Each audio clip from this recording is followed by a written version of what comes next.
Okay, back now with 2K Australia and James from Gearbox. We're going to talk about Borderlands, the pre-sequel. Woo! Finally, guns and skags on the moon. Yeah, it's perfect. Right. So this is great. We've already seen some low-gravity gameplay. We've seen some different skills that we're going to get here on the moon. We've seen some stuff with the new characters. But you guys are going to take us on a walkthrough of some very different stuff today. What are we going to see? Cool. Yeah, so we're going to be showing the Outland Spur map, and I think the video we're showing, we're playing as Wilhelm. Now, Wilhelm was in Borderlands 2. He was the first big boss. He fought this giant loader with a human head. But in this game, you start out with him mainly as a man, and you have the opportunity to, through his skills, build him up to be that crazy robot that he was in Borderlands 2. And we're going to see his action skill. He has the ability to spawn these two drones, Wolf and Saint. Wolf is an attack drone, and Saint is kind of a buffing health and shield regen drone. We're going to see the low gravity jumping and the butt stomping, which I love, freezing some enemies, shattering them. We're going to see lasers, everything you expect from going to the moon. Beautiful. So let's bring up the walkthrough here, and you can start leading us through it. Now, last footage that you guys showed off was very much the moon. Yes. It was very much like what we would expect from the moon. It was very barren, very gray. But now you're showing off a little bit more diversity here. Because I think some people were like, oh, okay, is it just like this? Is it just the moon?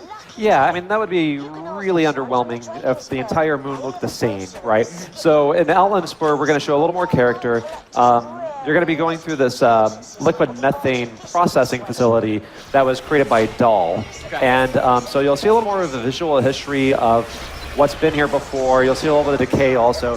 And you'll also kind of see some sort of like pollution that's a byproduct of what they're doing there.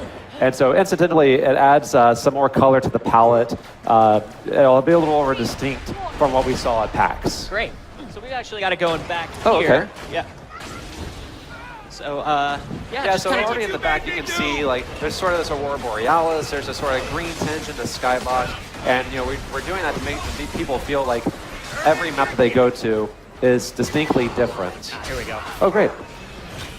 Great. And we're seeing some of the new freeze weapons here, too. Yeah, these are some new enemies. The Kragans, they're kind of these moon rock creatures, but they've also absorbed elemental attributes. And because in this map we're showing this liquid methane, which does cryo damage, they can kind of freeze you, but you can also freeze them and shatter them. And the cool things about these guys is if you shatter them, they actually burst out little mini versions of themselves to come and attack you as well.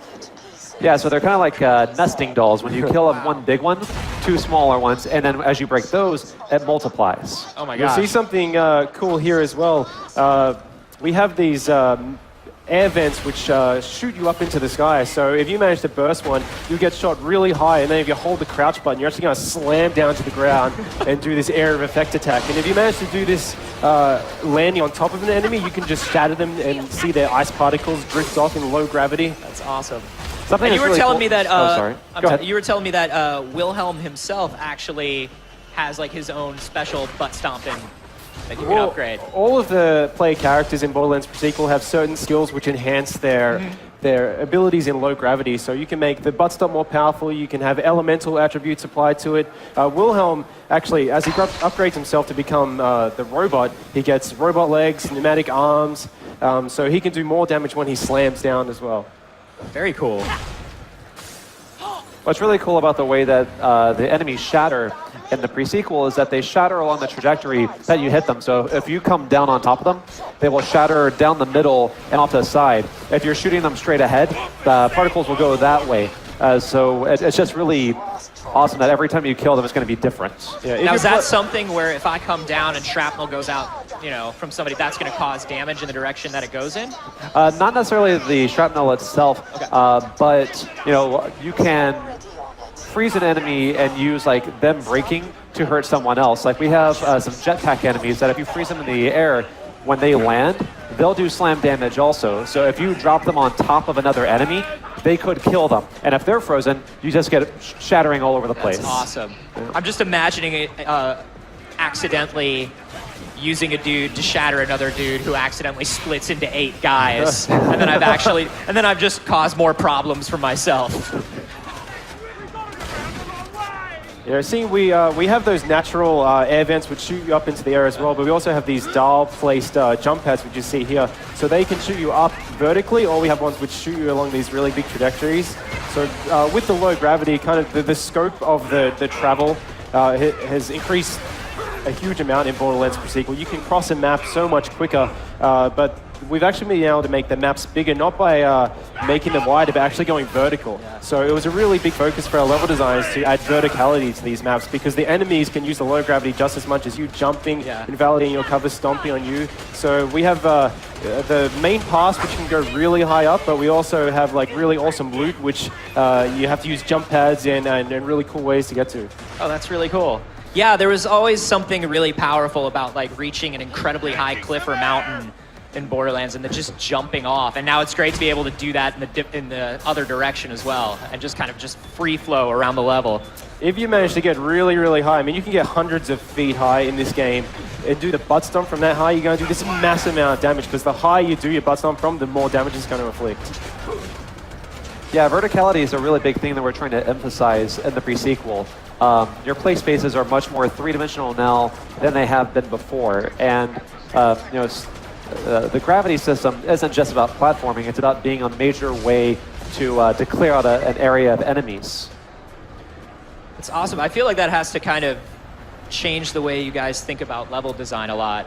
Yeah, absolutely. It's been really fun, I think, for our level designers to make levels that force the players to look up instead of just straight ahead. This being a completely new Borderlands game, we wanted to change it up. You know, we've got 4 new playable characters, new weapons, all that stuff you would expect from a brand new game, but bringing the low gravity and the oxygen system in makes it feel completely new and fresh as well. What's going on here? All right, so right now we are lining up some pumps so you can move this liquid methane, which in the pre-sequel is very, very cold. And you're using it to freeze this river of lava that you have to get across to get to the Drakensberg, which is this derelict ship that you need to get an AI from, because the whole point of this is that Jack needs to weaponize his loaders so he can use them to reclaim Helios, which is the moonshot facility. Gotcha. That was beautiful right there, that vista. The really cool thing you'll see here, players can go along that pipe, taking the long path by using low gravity, traverse it, or you can do these massive jumps and go down to the ground.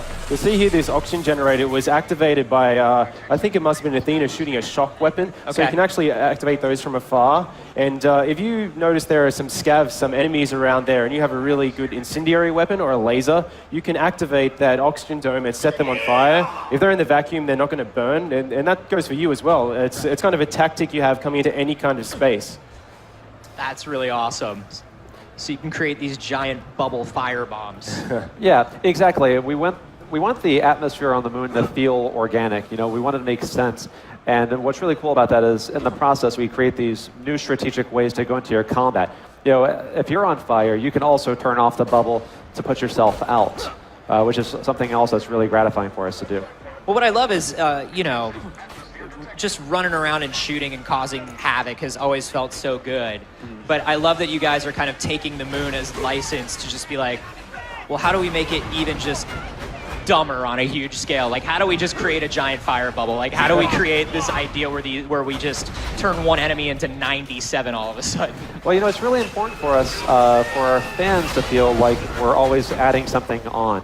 We don't want the combat to ever just feel recycled. You know, we want to feel like we're making it better every time. Gosh, that looks great. Now, you notice around this environment, we saw the oxygen domes, which you can activate. You also have the oxygen vents, which we've gone over a few times.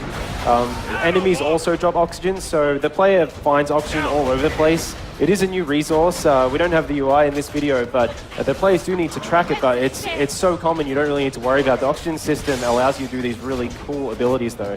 So if you jump and then press the jump button, you can actually vent oxygen out and then do a boost, so you can kind of drift through the air. It's like a double jump. And that can allow you to get even higher to slam down on them. That's so nuts. So you can really use just a lot of different things to chain together and create a lot of momentum. Yeah, there are a lot of really cool combos you can do with all these new features. For example, if you manage to do a jump and then drift along, you can shoot down with an ice laser or any kind of cryo weapon, freeze a guy, and then butt stomp down and shatter him right down the middle. Yeah, one of the really cool things is like Athena has this energy shield that when it's charged up, she can throw it at enemies to do a massive amount of explosive damage. Well, if you're in co-op, your friends could be freezing them so that you can do a high jump above them and just drop it and shatter them all at once. It's amazing.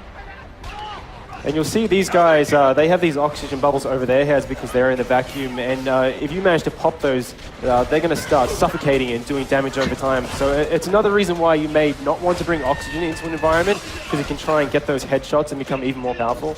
Yeah. Oh, wow. And we are very close now to our final objective, which is where you're going to see us freezing the lava so we can cross it. But first, got to grab loot, because that's one of the core principles of Borderlands. Absolutely. That is the 10-year-old boy we hired to help us. You're fired. There's a little view in the background. You might see the Drakensberg. It's this sort of ship that's been broken in half when it crashed. And that's where you will ultimately go in order to get the AI for Jack's loader army. Okay.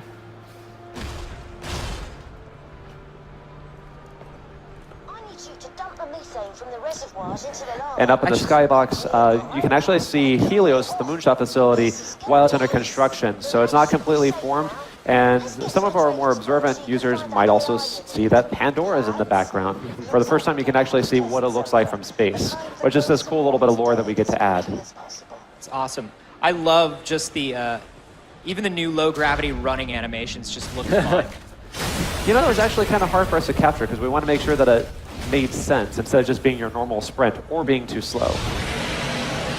That guy's problems. Yes. Well, that looks great, guys. When are we going to be able to get our hands on Borderlands, the pre-sequel? Yeah, Borderlands the pre-sequel is coming out in the United States on October 14 and internationally on October 17. So you actually have to wait longer to get your own game. It's not that much longer. That's messed up, man. How do you deal with it? I get by. Thanks.